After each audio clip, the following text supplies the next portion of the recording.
Westmead, the worst hospital in Australia, the 21st of May 2021, 2:55 p.m. to WSLHD-Westmead at health.nsw.gov.lslhd-office at health.nsw.gov.office at hazard.minister.nsw.gov.lwillaby at parliament.nsw.gov.au. 4. Westmead, the worst hospital in Australia, private and confidential. The General Manager of Westmead and Auburn Hospitals, WSLHD-Westmead at health.nsw.gov.au. Attention, Rebecca Tyson, Westmead Hospital Chief Executive Graham Moyan, WSLHD-office at health.nsw.gov.au. WSLHD board members, including ex officio board members, Hon Brad Hazard, NSW Health Minister Office at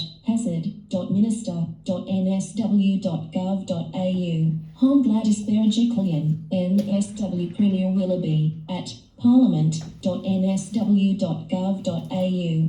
Friday the 21st of May 2021. Why tolerate the intolerable? Complaints. Westmead Hospital. Procedural concerns. Dear Ms. Tyson, with all due respect, NB, what am I saying here, is that I have lost all trust and confidence. I have grounded fears. Especially given that recording is not permitted, how can I ever return to Westmead Hospital, most probably requiring treatment urgently at any time 24/7 without a sincere unreserved apology and a written ironclad guarantee to never be bullied, intimidated, mistreated and fobbed off again? Is it necessary to bring 10 people with me to observe things and to protect me at Westmead Hospital? Please. What shall I do now? Should I have a bowel strangulation or something today? For helpless terminal-aged hospital patients who have been given only months to live and to get bullied and mistreated in Westmead Hospital appears to have evil connotations, and indeed you appear to be condoning and encouraging such dreadful conduct in their very best interests on behalf of the community, including the many people noted and listed in this letter submission. That clearly demonstrates a worrying pattern of mistreatment at Westmead Hospital.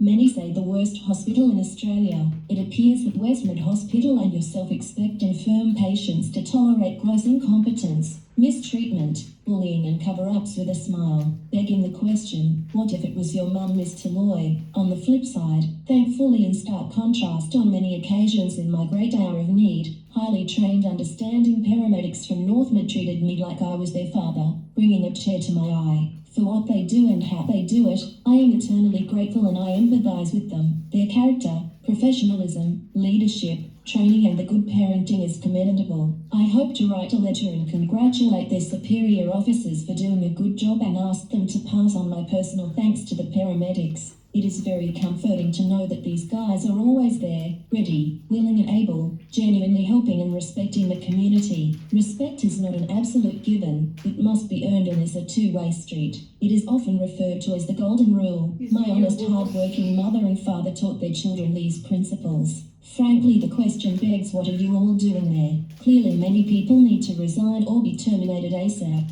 Working in the hospital with a secure, privileged, well-paid full-time job for life with attractive benefits and taking all that for granted in these ongoing bad economic times and blatantly abusing suffering patients demonstrates unbridled arrogance. If you really want to get something done, always ask a busy person to do it. Everyone is busy, and those incompetent, whinging nurses' perpetual excuse for not doing their job properly is that we are busy or blame COVID-19, while they are standing around chatting together doing nothing. You could have 100 more like them in the ED and they would still be moaning too busy to their sick patients. I know the good caring nurses just get on with their job and don't make a fuss, like all of us have to do, and properly manage their work time. When sick people are suffering and in pain, it is a bit hard to swallow those worn-out busy excuses. Busy is no excuse for slackness and dereliction of duties. The busy community has to live with COVID-19 and cope, not just the frontline heroes. I think all of the community are heroes. They don't have the PPE etc. that the frontline heroes have and are perhaps even more vulnerable. Nothing to do with privacy. It is self-evident and patently clear now why, as you put it, recording staff on mobile phone devices is not permitted at Westmead Public Hospital. I was merely voice memo recording myself while lying down in a hospital bed with curtains around it. I note a hostile team leader, Nurse Miss Borg, in a loud voice. "Delete it. Give me the phone." I said no, it is my personal property. She then angrily lashed out and tried to snatch the device from out of my hand and by force inappropriately confiscate it. This occurred while I ought to have been safe lying in my hospital bed, yet I was bullied by her. I cried out, "Stop," and informed Miss Borg, "You are breaking the LAW. I still have legal rights while I am in your hospital. Go and call the police right now." She then backed right off and then left to get Dr. Mealing and Dr. Chris Cheeseman, who came and continued the harassment. "Get out of the hospital. Your treatment is finished." I know I felt very unwell. Pains in my chest and my drip was still full. Yet an angry Dr. Cheeseman came around and pulled the cannula out, and I note only when heartless Dr. Mealing literally nodded at him to do it. My carer also cried out to Miss Borg, "Don't you touch his phone. He has done nothing wrong. Leave him alone." I note my carer urged Dr. Mealing not to take the drip off until finished. Please note it is 2021. Cameras are everywhere now for our protection, and we all know and can understand why. Nothing to hide, nothing to fear. Nearly everyone has iPhones, devices these days, and it is not uncommon that people record events everywhere and at any time. Events that really need to be recorded in the best interests of all the community and to greatly assist police to lay charges and to markedly assist the courts, leading to early convictions. People lie and people die. Doctors and nurses are people, but cameras don't lie. Furthermore, savvy children of the age should covertly place strictly not permitted video cameras near their fathers' and mothers' beds in nursing home hospitals, which caught the offenders in the act, exposing the tyrants employed in the hospital industry. The unimpressed judge had empathy, giving the criminals a jail sentence to think about things. Rhetorically speaking, what has Westmead Hospital got to hide? Sadly, it appears that corrupted Westmead Hospital has an unhealthy paranoia of devices, to the patients' and families' detriment, rubbing salt into the wounds, adding insult to injury. I now refer to your nothing to see, intimidating and unprofessional feedback letter signed the 12th of February 2021 and received the 2nd of March 2021, which certainly required a response concerning my written complaint that was delegated to you, most probably by the buyer's chief executive, Mr. Graham Lawyer, supposedly to do a thorough investigation without bias, in which you loosely assert, and I quote, "The concerns you raised have been investigated. I can assure that you were provided appropriate care and treatment."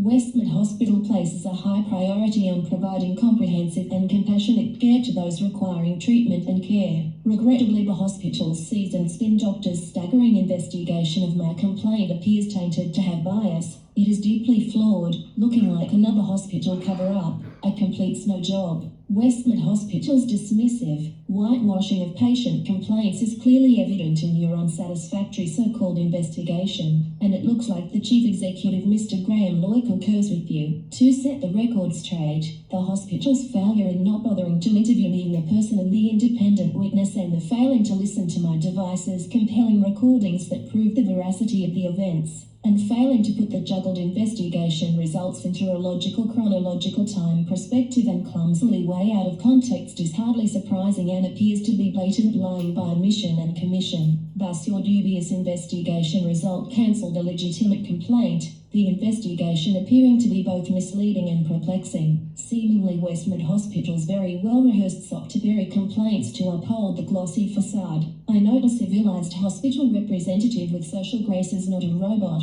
Phoned me at home asking more about my written complaint, saying that she was instructed to do so. I freely provided Joanne a detailed account of what actually happened over the phone. She was cordial and seemed interested and very attentive herself, as it could very well happen to her or family or friends one day. The so-called investigation appears to have overlooked what I conveyed to her, as well as my written advice and my refutable phone recordings, which I am readily prepared to swear under oath are you or the others. It is what it is. Here is what really happened. On Monday the 5th of January 2021 at approximately 2 p.m. an ambulance had brought me to Westmead Hospital Emergency Department with a bowel blockage, most probably caused by an adhesion. I was not in pain. I advised of such and that in the past that a good drink of water and or prune juice may very well loosen the blockage, clearing it fast. No, you can't, because you were to have a CT scan. I was told by the nurses, Michelle and Gas, drink no water and have food until after you have had a CT scan. At 5:00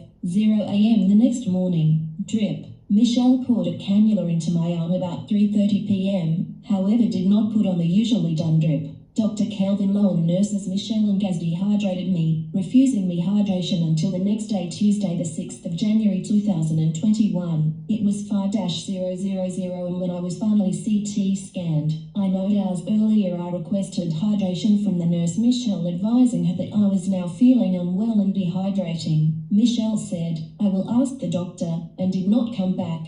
Prior to the CT scan, I was given 3 cups of contrast solution, which after drinking it cleared my bowel blockage. Happily, about 4 a.m. I advised Gaz that my bowel had been cleared and you may as well give my CT scan to someone else and I can go home now. I note that weeks earlier I had a CT scan and a PET scan anyway, and advised them of such, given that my bowel had well and truly cleared. I said there is no point now to have another CT scan. I can go home. Yet they insisted that I must do the CT scan anyway, and I was intimidated into doing it. After going to the toilet a second time to empty my bag, I felt like I was going to black out and collapse in the toilet. This has never happened to me before, and after I left the toilet, I cried out, "Help! Help!" to a security guard passing next to me. However, he leapt away from me, leaving me to drop on the floor. He left me for dead. Fortunately, I got to my nearby bed and fell into it. An angry, bullying, uniformed female from CT scanning department came to get me during this. She witnessed what had just happened before her very own eyes, and clearly I was in a bad way by then and not capable of doing a CT scan in that condition. But she still kept demanding, "You have to come now." She wanted to put me in a wheelchair and I told her to leave me alone. "I will fall out of the wheelchair." She went off in a huff and told Dr. Lowe and nurse Michelle, who finally came and gave me some hydration. By then I know I had no hydration for 14 hours.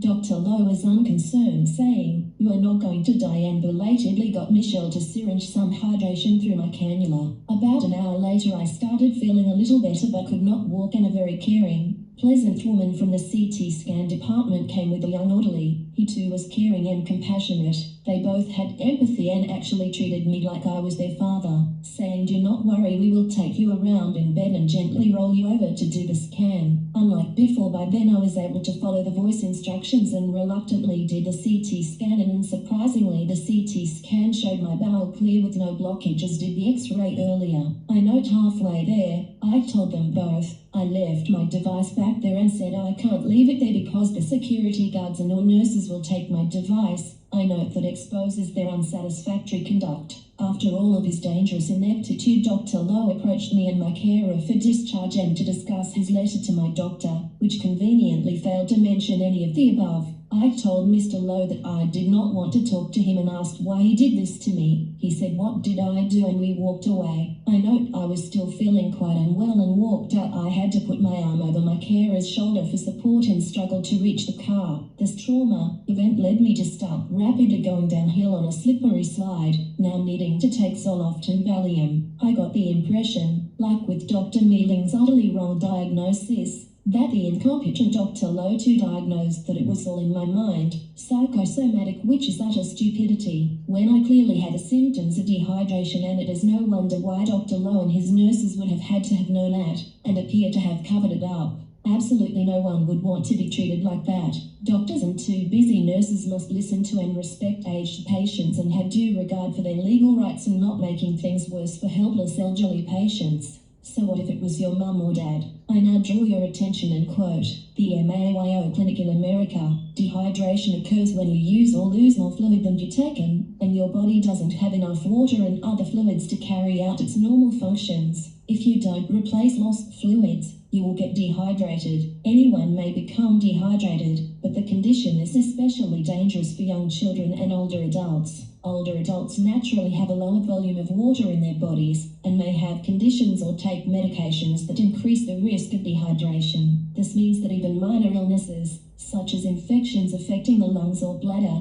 can result in dehydration in older adults. Due to the appalling medical treatment I received, it became necessary to start recording in my hospital bed at 4:43 a.m., resulting in 4 threatening henchmen security guards surrounding my bed, bullying me, and with the hospital's approval, they refused to provide their names, a basic legal requirement under the Act. Appearing untrained and incapable of listening, and spoke English hopelessly, and were milling around the closed curtain in front of my bed, eavesdropping. My my carer came in and the security guard still kept eavesdropping. Utter stupidity. Amazingly, while the ED egged them on, the same day, the 5th of January 2021, I phoned Westmead Hospital Emergency Department's director, Mr. Matthew Vukasovic, who was unavailable. I spoke with Jennifer and then asked her as a matter of urgency for Mr. Vukasovic to phone me back ASAP. Jennifer assured me that she would advise him. Regrettably, Mr. Vukasovic did not return my call. I never received the courtesy of a phone callback.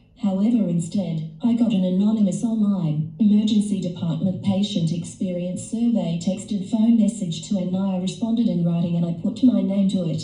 Fobbing off complainants and blaming patients most all of the time appears to be the norm today at Westmead Hospital. Sadly, once a genuine, caring, compassionate hospital and highly respected by the community with real accountability, real values and the strong duty of care for all patients. I was there at the grand opening in November 1978 and the Westmead Hospital director had the place decently run for so many years. Unlike now, no such thing as a parking tax, burdening sick people, making them $ pay to park. Whatever happened to Westmead Hospital, once a kind trusted friend to our community? I had 2 children born there and witnessed their birth. The doctors and nurses were wonderful, none of the too busy caper. The nutritional hospital meals cooked there by caring ladies was tasty and beautifully presented on gleaming white porcelain dinner plates. The fruit fresh and greatly boosted your morale and of course quickened your recovery. Steaks, pork chops, lamb chops, sausages, bacon and eggs or a mixed grill for breakfast. Sunday roasts and fish Fridays with ice cream and fruit salad for dessert with the meals.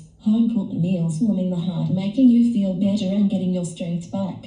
Who was the caring hospital geniuses who cancelled all of that? Nothing like today's outsourced insipid-tasting food delivered in sickly plastic Tupperware containers and probably more expensive. Try eating it yourself for 2 weeks straight 3 times a day with the soft blackened bananas, unfit for human consumption, that the caring Westmead Hospital makes sick people eat. The WSLHD board members, including ex officio board members and hospital executive, ought to dine on it for 2 weeks straight, and I will provide them with a case of Yabby Creek Chardonnay to wash it all down. Seriously. Then it was not just to make it look good. Hospital lip service facade with glossy advertising, glossy false mantras on billboards all around the hospital, like today comically claiming, "We recognize that you know yourself or the person you care for best and help is on its way," when in reality that seems almost a joke. Regrettably, on Monday the 25th of January 2021, my carer and I have again been bullied, abused by 2 hysterical doctors yelling at me get out, even though a prescribed drip was full with an IV cannula in my arm's artery. Dr. Mealing and Dr. Cheeseman, they both aggressively forced me out of my bed and forced us both out of the emergency department entry door. Most probably payback for complaining the 5th of January 2021 before at Westmead Hospital Emergency. I note with 3 intimidating hospital contract security guards standing behind them. The 2 thuggish doctors, Dr. Mealing and Dr. Chris Cheeseman, both had hostile body language. Their arms folded, standing over me at my hospital bedside, kept angrily yelling at me get out of the hospital. Dr. Mealing, the female consultant in charge of ED, who spoke in mumbling English, was not easy to understand, carelessly giving me an unacceptable prescription for a drug not on the shelf for over 8 years that 3 pharmacies and a GP rejected. They told me go back to the hospital and get the correct prescription. Legally I can't do it and won't alter her incorrect prescription, and I don't blame them. I was unwell and running around for hours on a stinking hot night on a wild goose chase trying to get a drug not on the shelf for over 8 years. Consequently, at 10 p.m. I had to go back to the terrible Westmead Hospital Emergency Department and was again bullied and abused, this time by an uncooperative, unreasonable, very argumentative female nurse. An obsessed receptionist named Julia at the front counter, very loudly telling me that I would have to wait countless hours just to get a proper prescription replacement. Julia said, "You go to the back of the queue and wait, don't you push in," ridiculously demanding that I be triaged again. I note that Julia was there observing earlier in the afternoon when I was bullied out the door near her by so-called doctors, Ms. Mealing and Mr. Cheeseman. I waited an hour and advised the same nurse Julia that I was unwell, and we left with my not permitted device recording her appalling conduct. The argumentative and provocative hysterical Julia appeared to be deliberately victimizing me, needlessly giving me a hard time and picking on me. Only after I had advised Julia that I have had enough of this and that I am fed up and going home, this what happened next. And I note that conspicuously after all the trauma and bullying, about 10 minutes later being halfway home while in the car a female nurse phoned me, saying, "Can you come back now? I have the correct prescription. It was written by another doctor." I explained to her that I had paid for parking before and should not have to pay again just because of this Dr. Mealing's recklessness, gross incompetence, her damn mistake. She said, "I will meet you in the car park, accompanied by a security guard, and give you a proper valid prescription, a replacement, and said then you can go home." We turned around and went back. By then it was far too late to buy the pain-killing drug. Everything was closed. Stress is bad for cancer patients, yet the arrogant, clueless hospital did not give a fig and apparently still does not. With no apology from the boss, consultant Dr. Mealing or muscle man Dr. Cheeseman for their gross misconduct, or from the caring hospital, but only more grief, and for what? Again, what if it was your mum or dad? May well, I ask. Dr. Mealing may well have been ruminating, etched in her seemingly warped mind over the fact that I had complained the 5th of January 2021 about her incompetent co-worker friend, Dr. Calvin Lowe, who dehydrated me, making me very ill, and now the hospital is in complete denial, falsely implying that I'm the liar. Have these questionable doctors been appropriately screened? If not, they appear to have a jackbooted predisposition. From what can be seen, certain doctors in ED, there are loose cannons, not proficient and need to be thoroughly and independently examined over their fitness to be a doctor in Australia. Another 2 doctors were clumsily jabbing around my arm veins trying to put a cannula in. It felt like they were using a nail. They decided to go for my other arm and finally got the nail in and bloodied the vein. I note that I am always being told by phlebotomists and nurses that I have good, easy to find veins, and decent nurses always painlessly and cleanly put the cannulas in. These same 2 hopeless doctors who Dr. Mealing sent to put the cannula in my arm amazingly diagnosed my cancer pain as all in your mind, ridiculously agreeing with their unrealistic boss, the unapproachable, argumentative Dr. Mealing. Truly, how many people have died this year in Westmead Hospital ED because of mistreatment and unaccountability? A grim reminder of the infamous unfit Indian surgeon Dr. J.N. Patel, who killed 100 people and maimed many others, burying his mistakes. Earning many lives in Bundaberg Hospital, Queensland, before he fled Australia. Most probably the complaints against him were swept under the carpet there too. How many Dr. Patels, aka Dr. Death, had infiltrated Westmead Hospital? Given what had occurred, I believe the vindictive Dr. Mealing deliberately wrote out an incorrect prescription, crafted to give me the big runaround for a drug urgently needed, and certainly achieved her goal. Needless to say, incompetent doctors haphazardly writing out prescriptions is very dangerous and injurious to patients, and ought not happen if done by a trained professional, unlike Dr. Mealing. Furthermore, while I was ill in bed with pain and obviously coherent and in no way suicidal, Dr. Mealing unnecessarily subjected me to two written psych tests when she and her overkill attack dog like Dr. Chris Cheeseman, a younger, muscular, loud-mouthed Caucasian Englishman wearing an undersized, green short-sleeve hospital shirt exhibiting his muscles and his superiority, standing over a weak, dying old man, acting as if I was a dangerous Mike Tyson clone. It looked Dr. Cheeseman was trying to impress the female doctor, Dr. Mealing, and put on a display for the security guards. He was behaving grossly like he was on steroids or something. I asked him whether he worked nights as a club bouncer. Dr. Mealing and Dr. Cheeseman reminded me of that good old book that was made into the great old 1975 movie One Flew Over the Cuckoo's Nest, starring Jack Nicholson. The movie in a mental hospital winning 5 major Academy Awards. These 2 sorry doctors, Dr. Mealing and Dr. Cheeseman, and the bullying nurse Julia, would not have been out of place in that movie. Bullies, Ms. Me and Mr. Cheeseman, were obviously the ones in need of mental health assessment, not me. I have cancer and have months to live, and Ms. Mealing ridiculously insisted that my pain and feeling so unwell was all in my mind. Ms. Mealing diagnosed me as being psychosomatic. It looks like her intention was to set me up to be sectioned into Cumberland Public Psychiatric Hospital. Seems a handy little trick there that I have witnessed before. Given the seriousness and nature of the complaint, naturally a great concern to all of the community. Clearly no one is safe at Westmead Hospital with such dangerous, unprofessional, bullying conduct, with complaints falling on in denial, deaf ears, and skillfully covered up,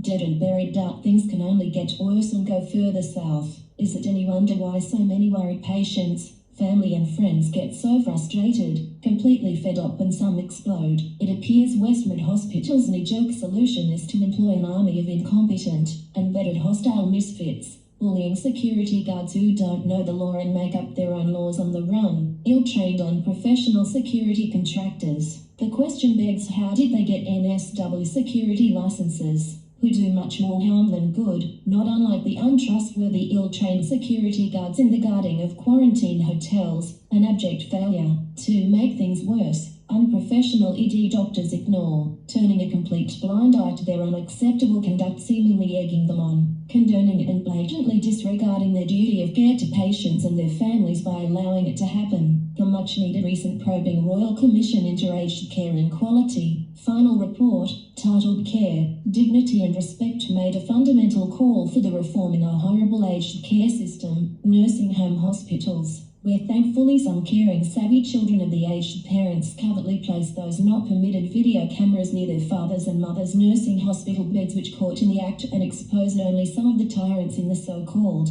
compassionate care hospital industry, who sloganeer such false mantras to make it look good. Had the Royal Commission's terms of reference been broadened and included hospitals like Westmead Hospital, the Commission would surely have found shocking similarities, most probably even much worse, and would have been inundated with submissions. In short, there appears to be a real need for another Royal Commission into aged care within our public hospitals, and much needed tamper-proof, secure audio-video cameras installed throughout public hospitals, ensuring hospital accountability and for patient safety and in all the community's very best interests in line with community expectations. Intimidation in NSW is an offence under Section 13 of the Crimes Act 2007. We all have a responsibility to create a safe environment by standing up against harassment and bullying of elderly hospital patients. Should bystanders take safe and appropriate action to stop bullying, we can all be part of the solution and not part of the problem. Shortcomings in the WSLHD board members, including ex-officio board members and Westmead Hospital executive in not setting standards for aged patient care, and failures to address bullying as in fact perpetuating bullying and harassment and escalating psychological damage in the victims. Bullying and harassment is used to maintain personal power and control and is unacceptable in 2021. Westmead Hospital must provide an atmosphere that supports and encourages patients to make legitimate bullying complaints without fear of reprisal, and not cancel complaints and without bias thoroughly investigate complaints with believable investigation results.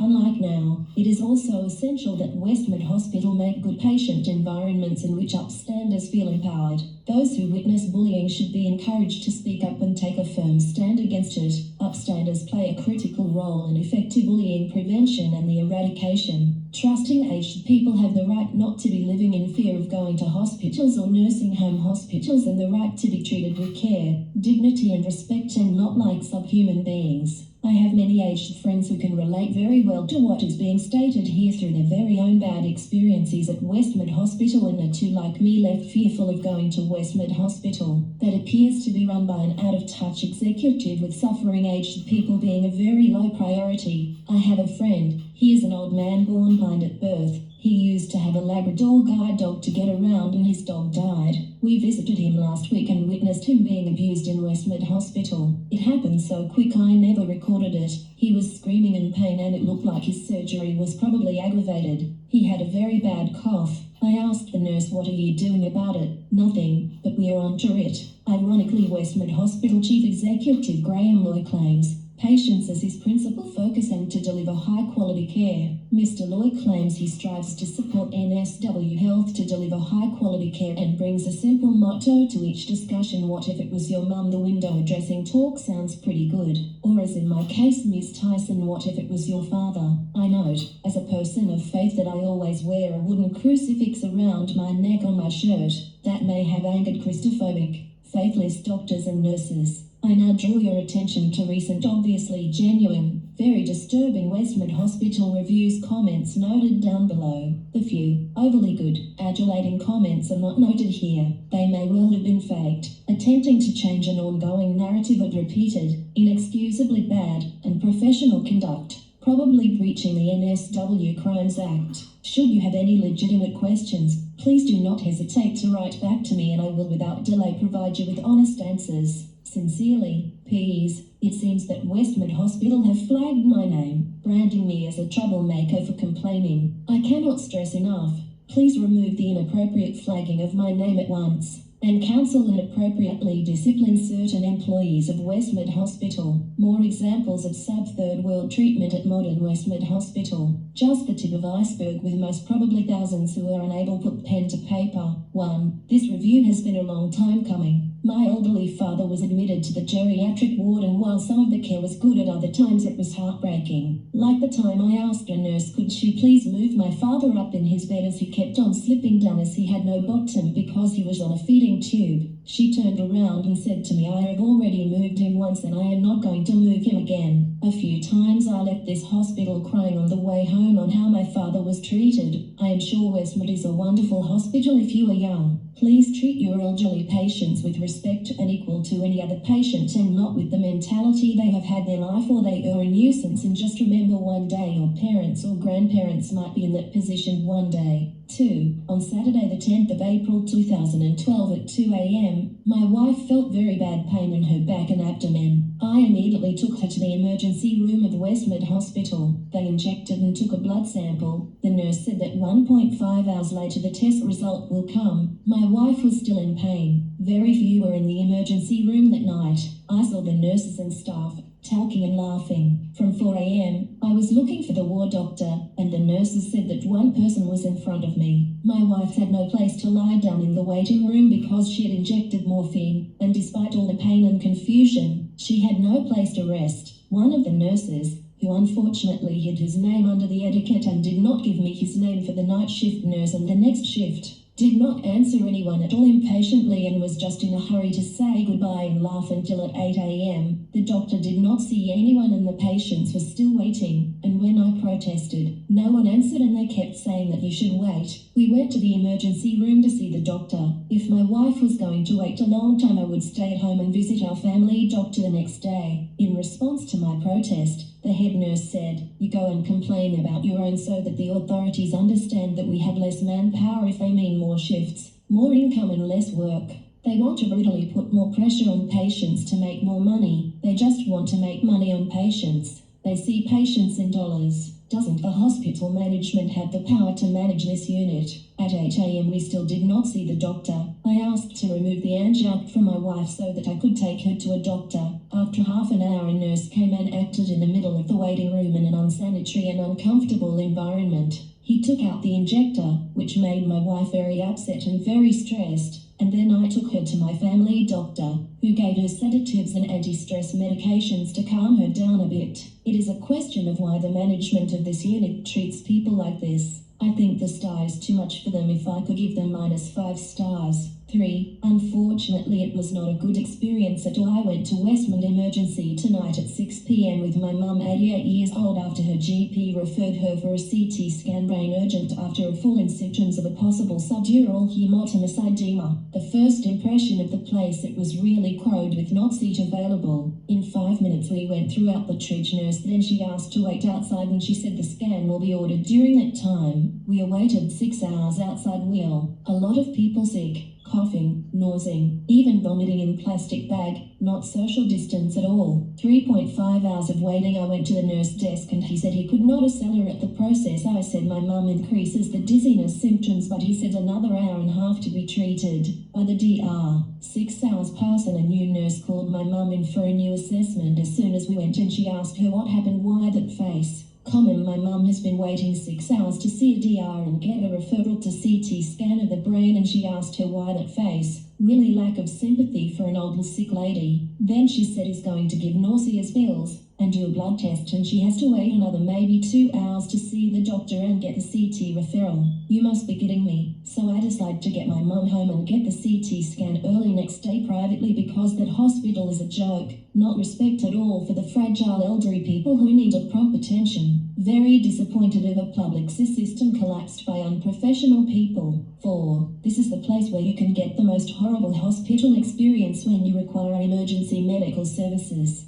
5. The first time I visited a couple of years ago for one of my friend who had a mild stroke. We paid and had to wait 6 hours, but our ticket was on the same place in the queue as more and more emergency patients were coming and limited number of doctors only prioritizing them. So, you never know when is your turn. You need to wait forever. We decided to leave without seeing any doc and never got refund from them. 6. Again, I visited there last night for a medical emergency of myself. I got a foreign object stuck in my throat while eating in a restaurant. Went to the hospital, found around 50 people and 2-3 doctors only plus emergencies. Even if I wait 10 hours still I would never know when I'm gonna see a doc. So, didn't waste the time. Tried all possible home remedies and something worked out without the help of emergency hospitals. 7. Shocking treatment. I get told I need a CT scan urgently and 9 hours later they still can't tell me when it's getting done. Don't waste your time here. 8. I was rushed to Westmead Hospital in 2014 and the doctor sent me home saying I had nothing wrong. I endured an agonizing 5 weeks of pain until I collapsed and had to be rushed to Nepean where it was found I had gallstones stuck in my gallbladder due to misdiagnosis. 9. A few years later and my son is rushed here with suspected appendicitis, but the doctor was flippant and refused to write notes or even help him. She told him to go home and stop exaggerating his symptoms. Brought him home and got better treatment off a doctor at my local medical centre. She refused to send a report to the doctor and 3 years later we are still waiting for those notes. Recently, on the 12th of January this year, we went to Westmead again, but this time they were vague and refused to allow me to see him until they forced him to have a COVID test. After he was cleared, he was homeschooled for 9 years and has social anxiety, so hates leaving the home. So it was easy to see he didn't have it. We were told when they let him out at 11:48 p.m. that night that they would send copies of his report and the doctor's treatment to our house. A month later and we are still waiting. Are you sure you don't discriminate against your patients deliberately? Really unimpressed with the behaviour of this hospital. Repeated requests for the social worker to help is never advisable as they don't know how to do their jobs anyway. 10. Until and unless you are in the most critical condition, don't go there by any chance, guys. I had head injury, but was left helpless for hours and returned without any diagnosis. Patient were in extreme pain, still left to die. Gurus go to outer places, but don't come here ever. 11. I was there for my ankle injury on the 22nd of November, but I haven't received a digital receipt yet, due to which I am unable to claim or insurance. I have already called them more than 7/8 times, but they ignored, saying we don't have enough staff and they keep passing call to different person. Busy is a bad excuse. We are all busy. 12. My husband went into Westmead Emergency Department last night for severe pain and rash on his back. He suspected a case of shingles. 13. The triage nurse on duty told him off, saying shingles is extremely contagious and he shouldn't be in the hospital as it may spread, adds compromise to patients with weak immune system. She also said if my husband truly has a case of shingles, being in the hospital wouldn't have made a difference for him. 14. I am absolutely appalled by the lack of empathy, care and professionalism shown by the triage nurse. The truth is my husband wouldn't have known, and that is why he went to the emergency. He braved the pain and drove himself seeking for relief, but was met with such disappointing response from the healthcare staffs we trusted. 15. He waited in agony for 3 hours and decided to come home without seeing a doctor. We will never trust ourselves with Westmead Emergency Department again. We have never had such bad experiences with Australia healthcare, so this is rather disappointing. 16. From the unit managers to the nurses and to certain doctors, this hospital is a joke. Honestly, I am not recommending Westmead Hospital to anyone I care about. If you want to be taken for a ride, make yourself welcome at Westmead Hospital, and I hope karma get you when you least expect it. 17. Cannot emphasize how ridiculous the ER department is. Doesn't even deserve 1 star. No human value. They treat you nothing but a number. Such a pathetic experience. I do not recommend this hospital. 18. Worst experience ever. Went for emergency department and had to wait for more than 4 hours, and staff said waiting queue is up to 3 patients, but they called more than 3 and still time didn't came. Also, we had to do COVID screening questionnaire before entering the hospital whether we had flu-like symptoms or not, and after clearance we entered inside. But we found that they led into a patient who was coughing continuously inside the ward. This incident happened on the 16th of January 2021 at around 10:20 p.m. in the evening in emergency department. Sometimes fame does not reflect the quality of service we get. 19. Very bad and sit service on reception. She is very rudely behaviour with us. I just asked her for private health insurance claim, but rudely said I don't know. So I have one question: why are you working there? 20. Absolutely horrific service every single time. My beautiful person of a partner who is chronically ill and mentally ill, due to no pain relief from medical professionals, was taken by ambulance to Westmead Hospital, or as I like to call it, Westmead Torture Chamber, about a month ago. He was immediately thrown back in the waiting room with no pain relief. He very calmly told the hospital staff that he was losing control and the pain was getting too much for him to handle, and he desperately needed a mental health team to take him away from everyone in the ED waiting room. They said they can't help him and he had to wait. He ended up physically harming himself and had a bleeding head. Then one nurse and 2 hospital security guards physically pushed him out the door and told him to leave, whilst his head was bleeding. He then walked 8 kilometers home and ended up taking medication and alcohol together and having a seizure where I came home to him unconscious. Now he is getting calls saying he was threatening the nurses and all they are trying to do is protect themselves. Absolute disgrace of a hospital. 21. What a joke this place is. They do not care about any of their patients' mental state or well-being and do not care about their patients leaving to commit suicide. They throw out mentally ill patients because they simply do not care. Please never send your family members here as they do not get the proper care. 22. Terrible, there is nothing that they do. You want to see the sorriest place of affairs and people in Sydney, then I recommend this place. I have unfortunately been here in afternoons, evenings and late nights, but the waiting hours are just too long always. 23. Never recommend this hospital, especially in case of emergency. 24. If you want to feel like a number and not a human, by all means come on down to Westmead. 25. No support for female victim of assault. I was not believe I was a female victim of assault. However, the Westmead Hospital Forensic Emergency Department did not support my allegations. Upon me having a physical examination there, this meant that the police could not pursue my assault complaint because of Westmead Hospital denying not supporting my allegations. The hospital basically took the side of the perpetrator, rather than believing me, a victim of assault. That is an extremely bad outcome for a victim of assault, the hospital denying my allegations. Even after a physical exam and also my submission of a police report, I had signed a police statement after all. However, Westmead Hospital did not support my allegations, which is extremely bad. 26. I waited over 8 hours to be told they won't be able to provide a report based on raised from my dad's back after a car accident.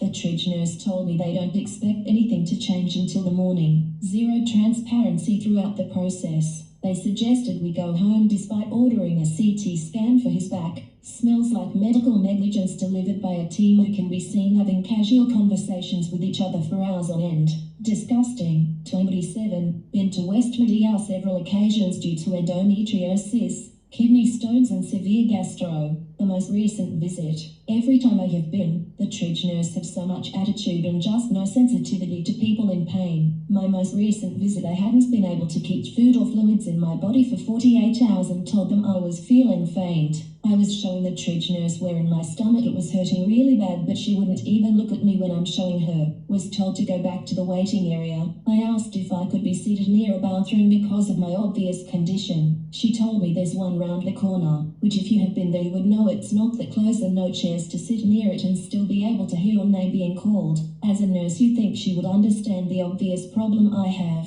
I even said to her I don't want to have an accident of any sort, and she just looked at me blankly and repeated there was a toilet. Went out to the waiting area. When I went to the bathroom, also had to go alone as there is no isolated disability toilet for someone to go in and assist you, so partner had to stay outside, which led to me falling from feeling faint in the bathroom. Pressed the emergency button, waited and no one was coming. I was shaking and finally yelled out to my partner, who heard me from the outside and ran to get the nurse. No physical help from the nurse, no wheelchair available. Just told to walk over to the triage desk again and then was hooked up to an IV with some fluids and then it wasn't even turned on the flow. I realized this after sitting back in the waiting room and feeling no difference in watching my IV. I walked back over to the triage and told them I don't believe this is on. She told me she will get someone. 30 minutes later, still nothing. The waiting room was packed and if you left your seat then there would be no seat for you. They kept saying there's no beds available. This is the case every single time I have gone. Makes you wonder where all funding is going. I'm gonna cut this short here, but this is just a snippet of one of my visits there. The DRS are awesome. Very caring, but you don't see them until hours later, and nurses should be caring, otherwise why choose that career? I would rather make the drive and go to Royal North Shore Hospital because they're absolutely amazing. 28. Very bad service.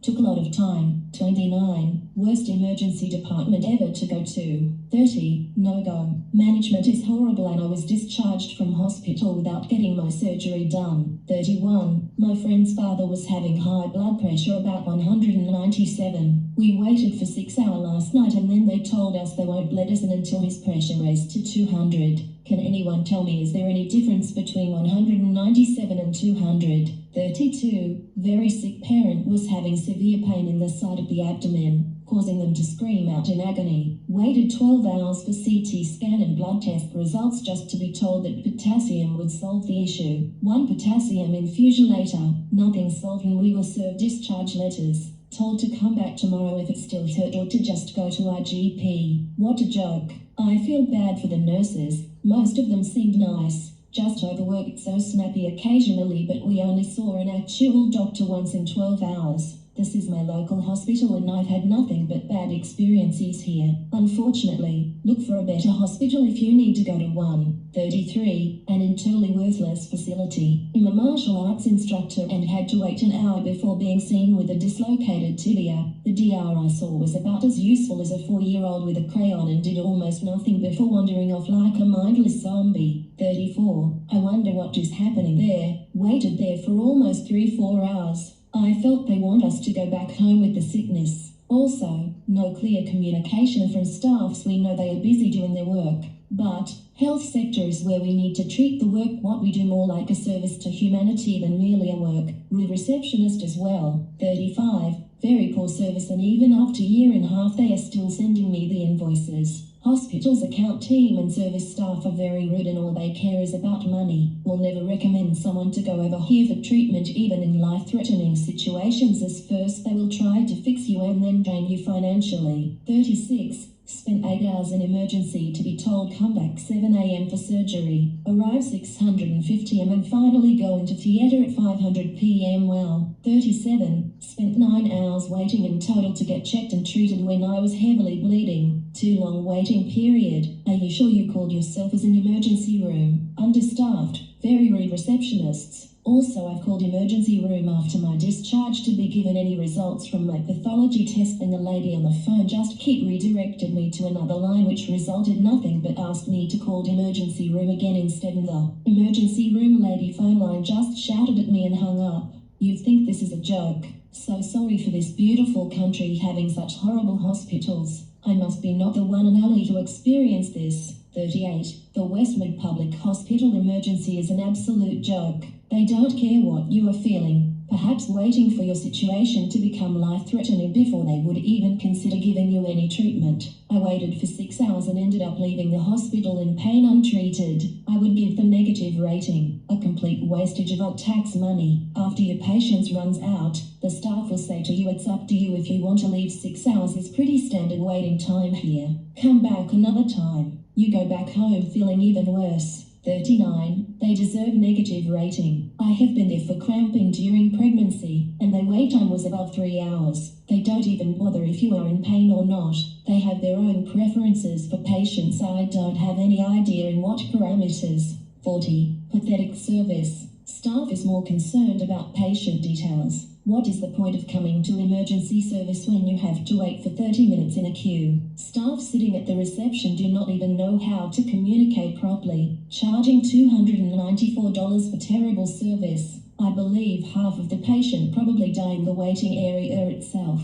41. Pathetic use of taxpayers' money. Been here 8 hours and still waiting. All you get is excuses and attitude from the nurses. You question how much longer to be clear to leave and get put in a filthy joke of the waiting room to wait even longer. 42. I never seen this worst service in my life. Though I'm not listening anyone. Was there for 3 days and can't even count how many bad experiences we had. The most worst is when doctor visited us in the morning at 8:30 and said you can go, and we asked doctor to fill the BUPA claim form as my husband had surgery, and we got to reply I will be back shortly. We asked hundreds time from the nurses, When doctor will come, every single time got reply, shortly. It's 6 p.m. around now, almost 10 hours still waiting for a single form. 43, would give 0 stars if possible. 44, I visited the emergency department after post-operation complications. I waited in excruciating pain only to be called after 5 hours to be advised they were going to put a cannula in and then I would have to go back to the waiting room and wait again. 45, upon asking how long, the nurse's response was, I can't tell you. It's not my job. I shouldn't even be looking after urgent care patients. Someone needs to supply them with a dictionary so they understand the meaning of urgent. 5 hours is far from urgent. 46, staff are rude and have no empathy. The overall cleanliness of the hospital is abysmal. 47, terrible service staff, mean, uncaring and unassisting. Had to wait roughly 3 hours just for discharge paperwork that they didn't even write what I said happened correctly. The worst part was when I got home became noticed the mistake on the discharge form and tried to get them to correct it. Whoever I spoke to spoke sarcastically and clearly had no intention of trying to correct the mistake. A 1-star is too high to describe the service I received from our health system. 48, doctor are really uneducated. Even patient is unattended for 2 hours in night emergency. Is there any higher authority who do inspection or anything like that of such services provided by them? 49, I'm 20 weeks pregnant and was sent to emergency unit to get some extra blood tests. The service was horrible. My husband and I was waiting for the results of my blood test. We waited more than 2 hours. We asked for the doctors that looked after us and found out both doctors went home. Nobody came to check on us. We haven't received any results and we just discharged ourselves. One of the ladies said all results will be sent to my GP, which GP hasn't received anything. I had to call and look for my own results. 50, been here before years ago and it hasn't changed much, but for the interior they've done up, but the staff sadly they haven't. The so-called medical person yet again lacked good insight and unprofessional and inexperienced, were giving me dangerous medication and not effective for the pill I requested that I know from having my condition SV is what works and of course what doesn't. Bad attitude, as I found out after I was sent a follow-up letter from my GP which described me as obese when they don't know the meaning of the word. Very wrong, as I have a condition that makes me not slim and a bit over the healthy weight range, hence how dare they judge me when they aren't perfect either. I'm not unhealthy and or unfit, so it's a joke. They were even close to insinuating this as I take care of myself, that system and this rotten hospital didn't. 51, the wait time in emergency is worst. There's a reason people come on ER. If it takes 6 hours to see a doctor, one might as well book an appointment and see a doc. Why bother to come to ER? And when I asked for wheelchair assistance, they asked me to walk into the ER. I was there for a reason. I couldn't walk. I didn't ask for wheelchair to play games. Get your common sense. 52. Been here since 9 p.m. last night with my son. They call him and then back in waiting room. Did this to him 7 times. Can't sit on his bottom. We're still waiting for a bed which they say they don't have, but they do. So while I waiting on surgery, just sitting in the emergency, just find him any bed. Been waiting for 15 hours. What a system. 53. Turn off beeper twice without my asking. IT just kept beeping. No headphone for TV. Annoys everybody. The man opposite called me names. I booked in as a private patient. No private rooms available. The contagious people were in those. I wasn't told this until I was put in a public room. After being brought there in ambulance, I should have organised to be taken to a private hospital. I didn't sleep for 3 nights. Booked myself out at 7 a.m. You pay for private health to get some decent care. I've had problems at this place before. Disgusting place. Wrote letters of complaint 3 years ago. They did nothing. What happened wasn't bad enough. In other words, they didn't kill me. Steer clear of this place like the plague. This is only a small portion of the complaints I have about this hellhole. Could go on all